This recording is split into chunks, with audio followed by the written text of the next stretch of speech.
زمن العشاء. دلوقتي خد وهات. فات زمن العشاء. واخد بالك؟ دلوقتي خد وهات. فهو دلوقتي خلاص عدى زمن العشاء اللي هو كان فيه. خد هات الكوبليه دوت وسطر تحت منه 1000 سطر.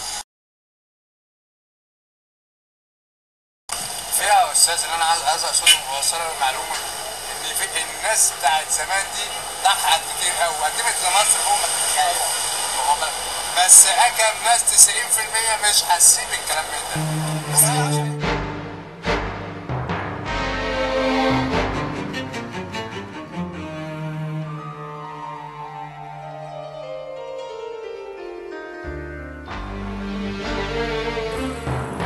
عربية يا أستاذ سواق، ده المفروض اقل واجب. أقل واجب بالخدمة، بلاد بشهر محترم.